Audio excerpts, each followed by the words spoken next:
বন্ধুরা, হ্যালো বন্ধুরা, দাদা বৌদির রান্নাঘর ইউটিউব চ্যানেলে সবাইকে স্বাগত। আমরা চলে এসেছি আজকে একটা নতুন রেসিপি নিয়ে। চলুন শুরু করা যাক। আমরা প্রথমে কড়াইতে 50 গ্রাম মতো তেল দিয়ে দেব।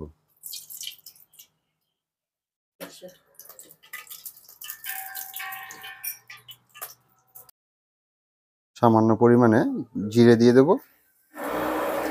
এবার কেটে রাখা 250 গ্রাম শিম আমরা দিয়ে দেব।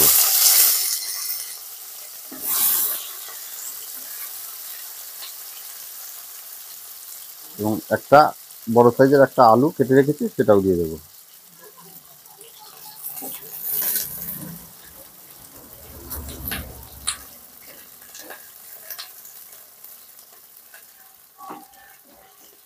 সামান্য পরিমাণে লবণ দেব।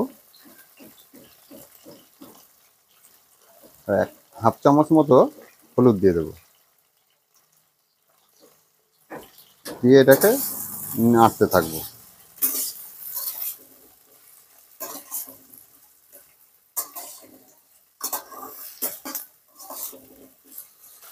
এবার আমরা এর ভেতর আগে থেকে পরিষ্কার করে ধুয়ে রাখা 150 গ্রাম মতো চিংড়ি মাছ দিয়ে দেবো।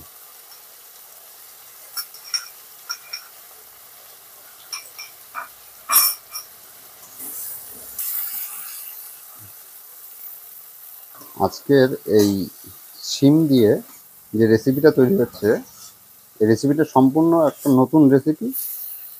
আপনারা বাড়িতে অনেকভাবে খেয়েছেন, কিন্তু আজকের রেসিপিটা সম্পূর্ণ আলাদা স্বাদে তৈরি হবে। দেখুন, আমাদের এটা ভাজা হয়ে গেছে, আলুগুলো লাল লাল কালার এসে গেছে। এইবার আমরা একটা টমেটো কেটে রেখেছি, সেই টমেটোটা দিয়ে দেব।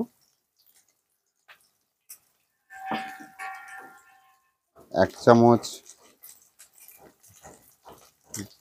জিরে বাটা দেব। 1 চামচ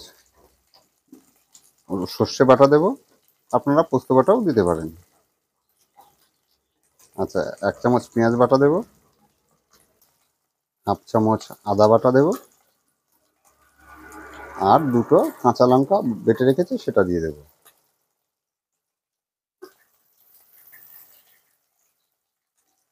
এক চামচ হলুদ দেব।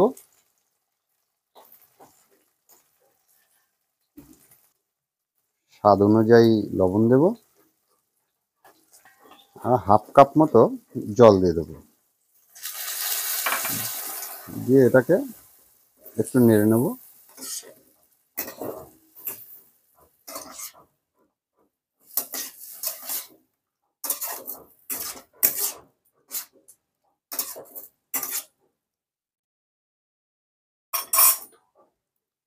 আর 25 গ্রাম মতো আমরা আমুল দুধ গুলে রেখেছি, সেটা দিয়ে দেব।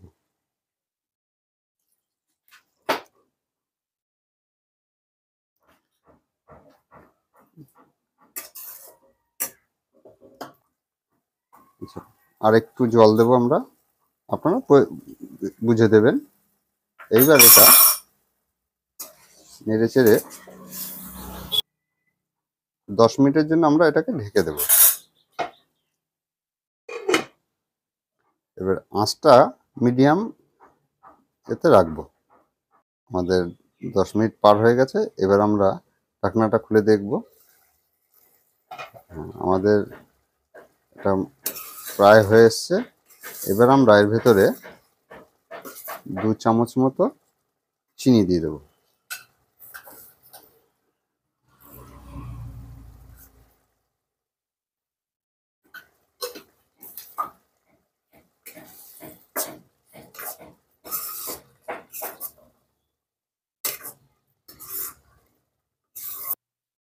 এরপর আমরা হাফ চামচ মতো গরম মশলা দিয়ে দেবো। দিয়ে নেড়ে চেড়ে আমরা এই আমাদের যে নতুন রেসিপি সিম চচ্চড়ি চিংড়ি মাছ দিয়ে এটা নামিয়ে নেব।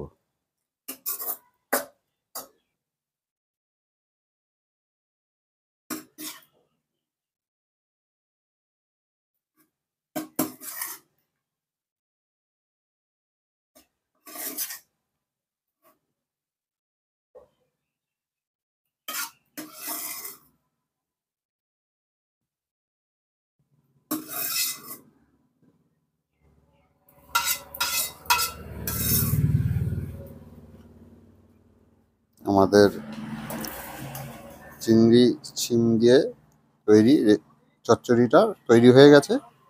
আপনারা বাড়িতে বানিয়ে দেখুন, খুব সুন্দর লাগবে। এটা একটা সম্পূর্ণ নতুন স্বাদে নতুন রেসিপি। ভিডিওটি ভালো লাগলে লাইক শেয়ার করতে ভুলবেন না। চ্যানেলটিকে সাবস্ক্রাইব করে রাখবেন নতুন ভিডিও পাওয়ার জন্য। ধন্যবাদ।